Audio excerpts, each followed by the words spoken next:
بلغ العلا بكماله كشف الدجى بجماله حسنت جميع خصاله صلوا عليه وآله حامدا ومصليا اما بعد اعوذ باللہ من الشیطان الرجیم بسم اللہ الرحمن الرحیم ألم تر كيف فعل ربك بعاد إرم ذات العماد التي لم يخلق مثلها في البلاد وثمود الذين جابوا الصخر بالواد وقال تعالى كذب الثمود بطغواها إذ انبعث أشقاها فقال لهم رسول الله ناقة الله وسقياها فكذبوه فعقروها فدمدم عليهم ربهم بذنبهم فسواها ولا يخاف عقباها صدق اللہ العظیم۔ معزز سامعین کرام، قرآن کریم نے مختلف جگہوں پر ہمیں قوم عاد اور قوم سمود کا واقعہ بتایا اور سنایا ہے۔ یہ دو قومیں ایسی زبردست طاقت و قوت والی قوم گزری ہے جن کی مثال رہتی دنیا تک نہیں ہے۔ قوم عاد خصوصاً بڑے جسم و جثہ والی قوم تھی، جس کے بارے میں اللہ نے قرآن میں سورہ فجر میں فرمایا التی لم یخلق مثلها فی البلاد، ہم نے سارے شہروں میں قوم عاد کی طرح کوئی مخلوق پیدا نہیں کی۔ بہت لمبے چوڑے ہوتے تھے یہ لوگ، درختوں کو ہاتھوں سے اکھاڑ لیتے تھے، لیکن جب رب کی نافرمانی آئی، شرک میں مبتلا ہوئی یہ قوم، اللہ تعالیٰ نے تیز تند ہواؤں کے ذریعے سے سب کو ہلاک کر دیا۔ یہ لوگ ایسے ہواؤں میں اوپر اڑتے تھے جیسے درختوں کی شاخیں اوپر اڑتی ہیں، پھر وہاں سے زمین پر ان لوگوں کو پٹک دیا گیا۔ اسی طرح قوم سمود میں اللہ تعالیٰ نے اپنے خاص پیغمبر حضرت صالح علیہ السلام کو بھیجا۔ حضرت صالح علیہ السلام وقت کے نبی ہیں۔ قوم سمود بھی شرک و بت پرستی میں مبتلا ہو گئی، تو ان لوگوں نے سن رکھا تھا کہ قوم عاد کو اللہ نے ہواؤں سے ہلاک کیا ہے، گھروں کو اجاڑ دیا۔ یہ لوگ غار کے اندر گئے تو غار کے اندر بھی لپٹ والی ہوا جاتی اور ان لوگوں کو باہر نکال دیتی تھی۔ تو قوم سمود نے قوم عاد کے حالات کو سن رکھا تھا کہ اللہ نے کیسا عذاب بھیجا، تو ان لوگوں نے پہاڑوں کو تراش کر پہاڑوں کے اندر شہر بسا لیا کہ اب دیکھیں گے ہوا کیسے آتی ہے۔ پہاڑوں کو تراشتے تھے۔ جابوا الصخر بالواد، قوم سمود کے بارے میں آیا وثمود الذین جابوا الصخر بالواد، یہ ایک ایسی قوم تھی جو وادیوں میں پہاڑوں کو تراش کر گھر بنانے کا ہنر جانتی تھی۔ پورا کا پورا شہر آباد ہے نیچے پہاڑوں کے اندر، اور یہ علاقہ سعودی عرب اور ملک شام کے بیچ میں کا جو علاقہ پڑتا ہے، اس علاقے میں قوم سمود کے کھنڈرات ہوا کرتے تھے جو مرور زمانے کے ساتھ زمین کے اندر جذب ہو گئے۔ تو بت پرستی جب عام ہوئی تو صالح علیہ السلام نے سمجھایا، تو لوگوں نے معجزات طلب کیے۔ یہ پہلی قوم ہے جس نے وقت کے نبی سے معجزہ مانگا ہے، اس سے پہلے کسی نے معجزے کا مطالبہ نہیں کیا۔ قوم سمود اور صالح علیہ السلام کا زمانہ ابراہیم خلیل اللہ علیہ السلام کے زمانے سے پہلے کا ہے، نوح علیہ السلام کے بعد اور ابراہیم علیہ السلام سے پہلے۔ تو لوگوں نے ایسا مطالبہ کیا کہ اے صالح، اگر تم نبی ہو، سچے نبی ہو، اس پہاڑ کی چٹان سے گابھن اونٹنی نکال کر دکھاؤ۔ کوئی لک نہیں بنتا، کوئی تال میل نہیں ہے، سخت پہاڑ کی چٹان اور پتھر سے اونٹنی نکلے، یہ عقل میں بات نہیں آتی ہے۔ تو صالح علیہ السلام نے لوگوں سے کہا کہ دیکھو، میں اللہ سے دعا کروں گا تو کوئی بعید بات نہیں، اللہ معجزہ ظاہر کر دے گا، لیکن اگر اونٹنی کے نکلنے کے بعد تم سب نے ایمان نہیں لایا، شرارت کی، تو پھر اللہ کا عذاب آئے گا۔ لوگوں نے کہا ٹھیک ہے، ہم سب ایمان لے آئیں گے، آپ پہاڑ سے اونٹنی تو نکالیے۔ صالح علیہ السلام نے اللہ سے دعا کی، سب نے دیکھا اپنی آنکھوں سے کہ پہاڑ کی چٹان سے گابھن اونٹنی نکلی. پہاڑ کا حصہ پھٹا اور ادھر سے گابھن اونٹنی نکلی, وہ بھی حاملہ. نکلنے کے بعد اس نے بچہ جنا. سب لوگوں نے انکار کر دیا. وہ اونٹنی بھی جسم و جثہ والی اونٹنی تھی, عام اونٹنیوں کے مقابلے میں قد بڑا تھا. تو یہ بات سمجھ میں نہیں آتی کہ پہاڑ سے اونٹنی کیسے نکلی. جو انسان کی عقل سے ماورا ہے, جو بات عقل میں نہیں آتی ہے, اور ایسی طاقت و قدرت اللہ تعالیٰ اپنے نبی کے ہاتھوں سے ظاہر کرا دے, اسے ہم معجزہ کہتے ہیں کہ ہماری عقل جہاں عاجز آ جائے. یہی تو ہوا تھا نا معراج میں, کہ پیارے آقا صلی اللہ علیہ وسلم جب معراج میں گئے, مسجد حرام سے مسجد اقصی, وہاں سے ساتوں آسمان کے اوپر اللہ سے ملاقات کی, اور جب واپس آ کر لوگوں کو, اپنی قوم کو قصہ سنایا تو لوگوں نے جھٹلا دیا. ایسا ہو نہیں سکتا کہ رات کے ایک حصے میں کسی نے اتنا لمبا سفر کیا ہو, لیکن ایسا ہو گیا تو یہ معجزہ ہے. ابو بکر نے مانا تو صدیق کا لقب مل گیا, ابو جہل نے نہیں مانا تو زندیق کا لقب ملا ہے. ایمان والے تو مانتے ہیں, اور جو معجزہ کو نہ مانے, ظاہر سی بات ہے وہ ایمان والا نہیں ہے.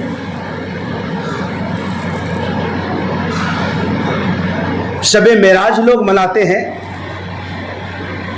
حالانکہ اس کا کوئی ثبوت نہیں ہے قرآن و حدیث میں. سال میں اختلاف ہے, مہینے میں اختلاف ہے, دن اور رات میں اختلاف ہے کہ کس رات کس تاریخ کو معراج ہوئی.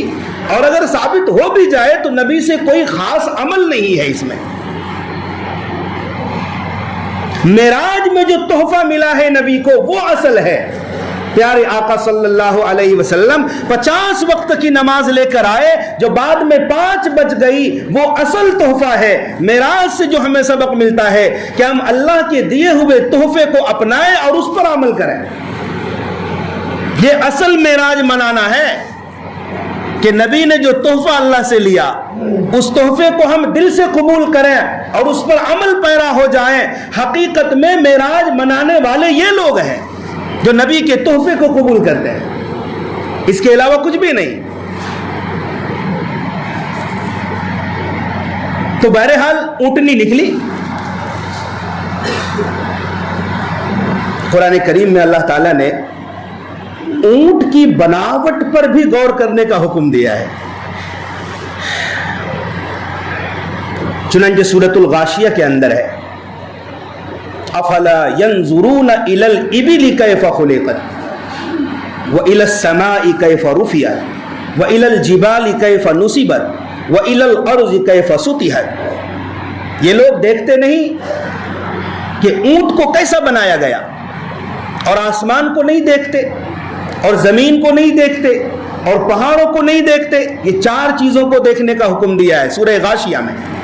حالانکہ رب کی قدرت کے شاہکار تو ہزاروں لاکھوں ہیں, ان سب کو چھوڑ کر ان 4 چیزوں پر غور کرنے کا حکم کیوں دیا ہے؟ یہ عرب کے کلچر کے حساب سے حکم دیا ہے کہ عرب کے بادہ نشین انہی 4 چیزوں میں رہتے تھے. اونٹ پر سوار ہو کر لمبے لمبے سفر کرتے تھے, تو اونٹ سب سے قریب ہوتا تھا. پھر عرب کا علاقہ پہاڑوں کا علاقہ ہے, آگے پیچھے دائیں جانب بائیں جانب پہاڑوں کا سلسلہ ہوتا تھا, اوپر آسمان نیچے زمین ہوتی تھی, اور اونٹ پر سوار ہوتے تھے. تو یہ 4 چیزیں اہل عرب کے سب سے زیادہ قریب تھی. کہا کہ باقی ہزاروں قدرت کے شاہکار کو چھوڑو, اگر ان 4 پر ہی غور کر لو تو تمہیں اللہ تعالیٰ کی ربوبیت اور کامل قدرت کا نمونہ مل جائے گا. 4 چیزوں کو دیکھو گے. سب سے پہلی چیز اونٹ. تم اونٹ کی بناوٹ کو دیکھو, کیسا شاہکار ہے قدرت کا. اللہ نے کیسا عظیم الجثہ اور عجیب و غریب مخلوق بنایا. آج تک ریگستانی سفر میں, اسے ریگستانی یا صحرائی جہاز بھی کہا جاتا ہے, دنیا نے اتنی ترقی کر لی, اتنی ترقی کر لی, لیکن بالو اور ریت پر چلنے کے لیے چاہے دنیا کچھ بھی بنا لے, آج بھی اونٹ کا بدل نہیں ہے. اونٹ جو کام بالو کے اوپر کر لے سفر میں, وہ آج تک کسی انسان نے نہیں بنایا کہ اس کا بدل بھی ہو جائے. آج یہ اونٹ ریگستانی جہاز ہے. تمام جانوروں سے زیادہ بوجھ اٹھانے کی صلاحیت اسی جانور میں ہے. اللہ نے کہا تم اونٹ کو دیکھو تو رب کی قدرت کاملہ تمہیں نظر آئے گی. ہر جانور چوپائے ایک کروٹ پر بیٹھتا ہے ہر جانور, لیکن اونٹ سیدھا بیٹھ جاتا ہے.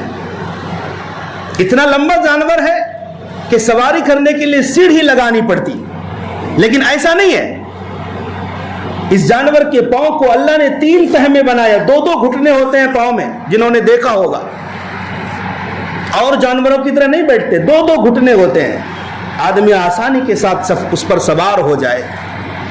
پھر آپ دوسرے جانوروں کو دیکھو, گدھا ہے, گھوڑا ہے, آپ نے اس پر بوجھ لادنا ہے تو پہلے جانور کو کھڑا کریں گے آپ, تبھی آپ بوجھ لادیں گے. اگر بیٹھے بیٹھے آپ نے بوجھ لاد دیا تو جانور کھڑا ہی نہیں ہوگا.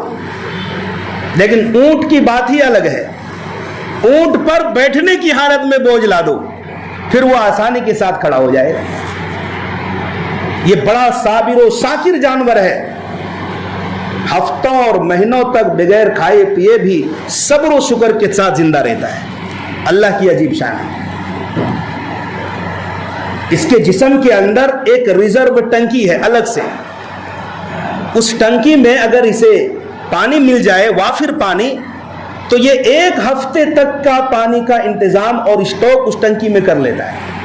پھر وہاں سے از خود جب ضرورت پڑتی ہے اسی ٹنکی سے پانی لیتے رہتا ہے.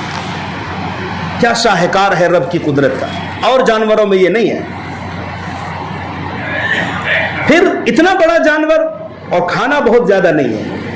صحرائی سفر میں, ریگستانی سفر میں, جنگلوں میں کانٹے دار درخت, ببول کے, کیکر کے, کوئی ہری بھری زیادہ چیزیں بھی نہیں رہتی, ان چیزوں کو کھا کر گزارا کرتا ہے یہ جانور. ہونٹ کو اللہ نے ربڑ کی طرح بنایا کہ کانٹے نقصان نہ کرے. اور ایسا مطیع, عاجزی, انکساری, ایک چھوٹی سی بچی بھی اونٹ کی مہار اور رسی کو پکڑ کر آگے آگے چلے تو اونٹ اس کی اتباع میں پیچھے پیچھے چلنے لگتا ہے. ایسی عاجزی. تم اونٹ پر غور کرو. افلا ينظرون الى الابل كيف خلقت, کیا یہ لوگ اونٹ کو نہیں دیکھتے کہ اونٹ کو اللہ نے کیسے بنایا ہے. اس سے انسانوں کو بہت طرح کے سبق ملتے ہیں اونٹ کی صفت کے اندر. پھر کہا آسمان کو دیکھو, اللہ نے کیسا بلند کیا. ایک چھوٹی سی عمارت انسان بناتا ہے, چھوٹی سی عمارت, بغیر پلر ستون کے نہیں بنا پاتا, بغیر چہار دیواری کے نہیں بنا پاتا. لیکن اللہ نے اتنا عظیم الشان وسیع و عریض آسمان بنایا, کہیں کوئی ستون نظر نہیں آتا, کوئی پلر اور پایا نظر نہیں آتا. یہ رب کی قدرت کاملہ ہے. اور اللہ تعالیٰ نے آسمان کو غور کرنے کا حکم دیا ہے. آسمان کو دیکھو کیسے اللہ نے 7 طبق آسمان بنایا. بار بار دیکھو. ثم ارجع البصر کرتين ينقلب اليك البصر خاسئا وهو حسير. آسمان کو دیکھو غور سے. کوئی پھٹن نظر آتی ہے, کوئی شگاف, کوئی دراڑ, کوئی نقص, کوئی کمی آسمان کے بناوٹ میں نہیں ہے. بار بار دیکھو گے, حسن وہی رہے گا, تمہاری آنکھیں تھک کر واپس آ جائے گی, لیکن آسمان میں کوئی نقص اور کمی نہیں نکال سکتے. یہ رب تبارک و تعالیٰ کا بنایا ہوا آسمان ہے. وَإِلَى الْجِبَالِ كَيْفَ نُصِبَتْ, پہاڑوں کو دیکھو کہ اللہ نے کیسے گاڑ کر رکھا ہے. پہاڑ کو اللہ نے بنایا, زمین کا نظام قائم ہے, زمین کا بیلنس اللہ نے قائم رکھا ہے پہاڑوں کی وجہ سے. یہ پہاڑ جتنے دکھتے ہیں اتنے اس سے بھی زیادہ حصہ زمین کے اندر مانا جاتا ہے. پھر پہاڑوں کا بھی عجیب معاملہ ہے. بڑے بڑے پیغمبروں کے ساتھ پہاڑوں کا ذکر آتا ہے. آدم علیہ السلام کی توبہ قبول ہوئی جبل رحمت پر, جو عرفات کے میدان میں پہاڑ ہے, اس پہاڑ پر توبہ قبول ہوئی. نوح علیہ السلام کی کشتی طوفان میں, جب کشتی نوح علیہ السلام کی چل رہی تھی, جب عذاب ختم ہوا طوفان کا, آپ کی کشتی ٹھہری ایک پہاڑ کے اوپر, جودی پہاڑ. ابراہیم علیہ السلام نے کہا اللہ کیف تحیی الموتى, آپ مردے کو کیسے زندہ کریں گے. اللہ نے کہا ابراہیم 4 پرندے کو لو اور ذبح کرو, گوشت آپس میں ملا لو, پھر تھوڑا تھوڑا 4 پہاڑوں پر رکھو اور ایک ایک پرندے کو آواز دو, تو ایک بوٹی یہاں سے اٹھے گی, ایک بوٹی دوسرے پہاڑ سے, یہ ایک پرندہ بن کر تمہارے پاس آئے گا. تو یہاں بھی پہاڑوں کا ذکر ہے. اور موسیٰ علیہ السلام کو اللہ نے تورات دی, کہا کہ طور پہاڑ پر آ جاؤ, تو اس پیغمبر کے ساتھ بھی پہاڑ کا ذکر آتا ہے. عیسیٰ علیہ السلام کے ساتھ بھی جو پہاڑی کا آواز بڑا مشہور ہے, پہاڑ کا ذکر ہے.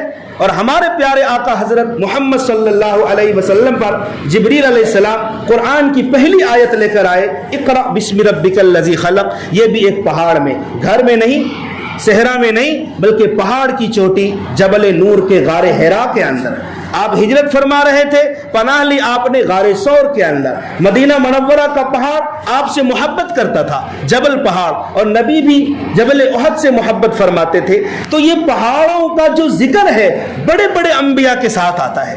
اسی لیے انسان کو کبھی کبھی پہاڑوں پر چڑھ کر دیکھنا چاہیے. اتنی بڑی مخلوق کے اوپر جب آپ چڑھیں گے تو آپ کو اپنی عجز اور کمزوری محسوس ہو. میں کچھ بھی نہیں.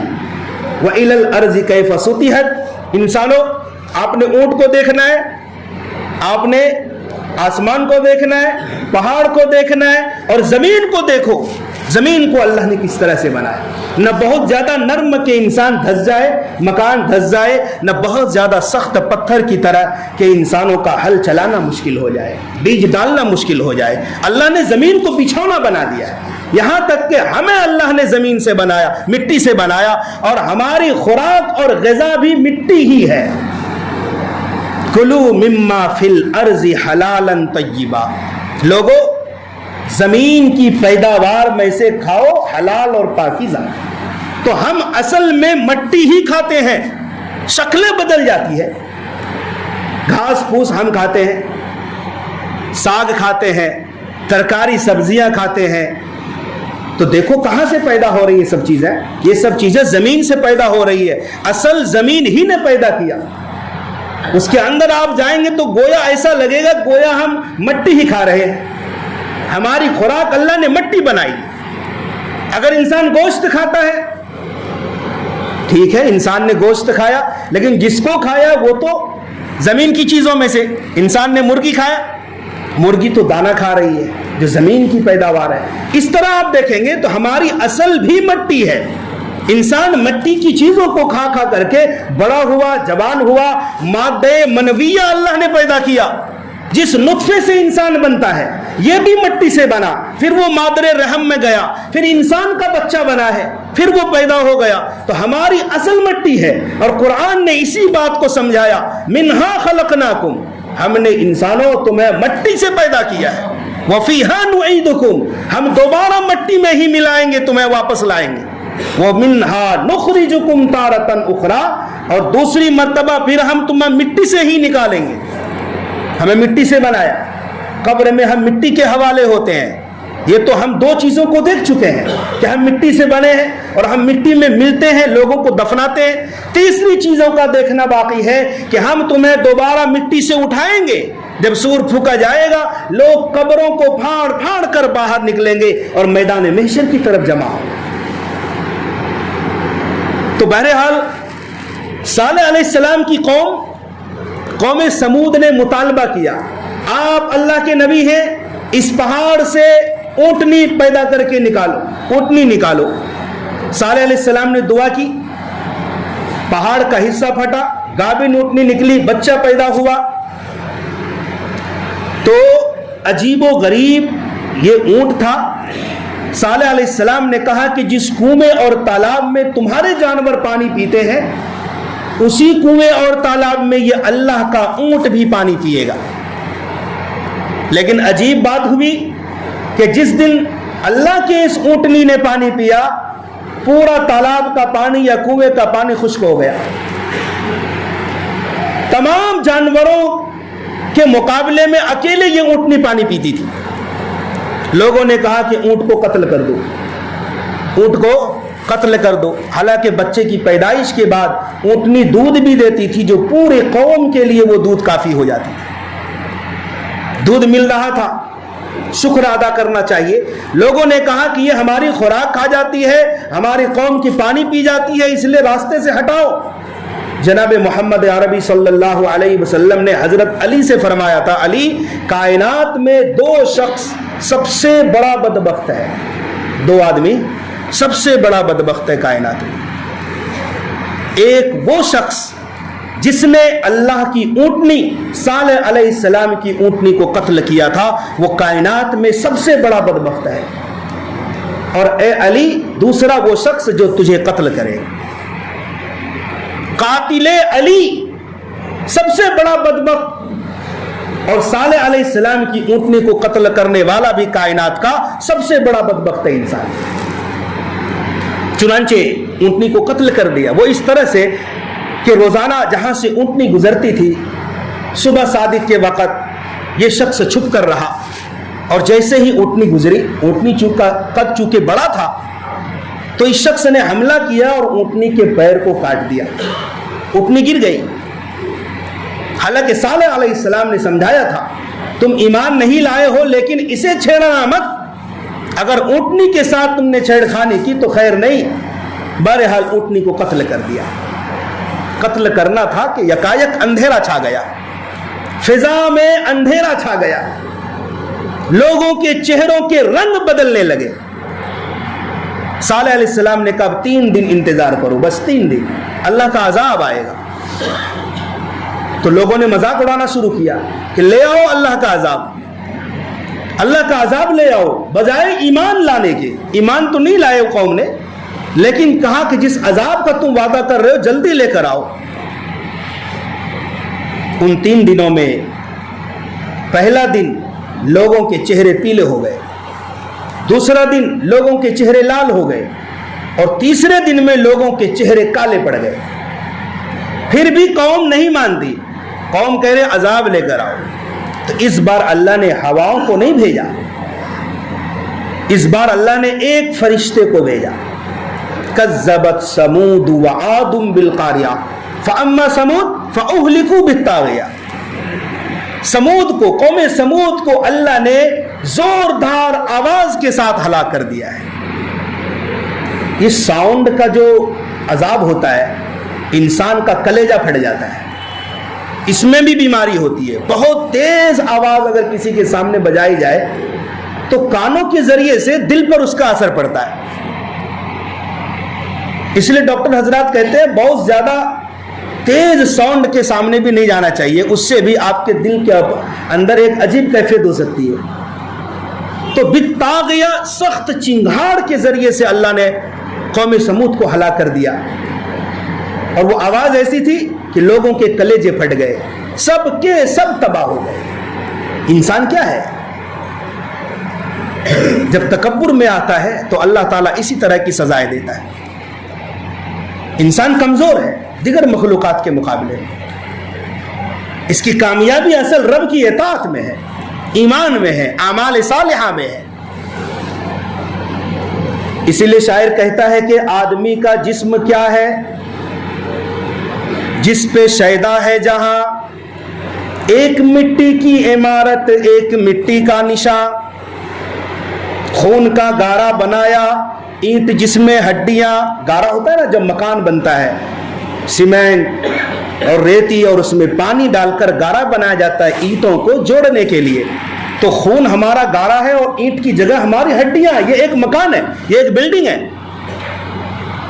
تو خون کا گارا بنایا اینٹ جس میں ہڈیاں، چند سانسوں پر کھڑا ہے یہ خیالی آسماں، اور موت کی پرزور آندھی آ کے جب ٹکرائے گی، یہ عمارت ٹوٹ کر پھر خاک میں مل جائے گی۔ کوئی بھروسہ نہیں، یہ عمارت اس کا کوئی بھروسہ نہیں، بس موت کی آندھی آئے گی اور انسان چلا جائے گا۔ تو قوم سمود اور قوم عاد کے واقعات کو سنا کر دراصل ہم سب کو یہ سبق دیا جا رہا ہے کہ تکبر چھوڑو، اللہ کی اطاعت کرو، اللہ کے رسول کا کہنا مانو، اسی میں اصل کامیابی ہے۔ اللہ تعالی ہم سب کو عمل کی توفیق عطا فرمائے۔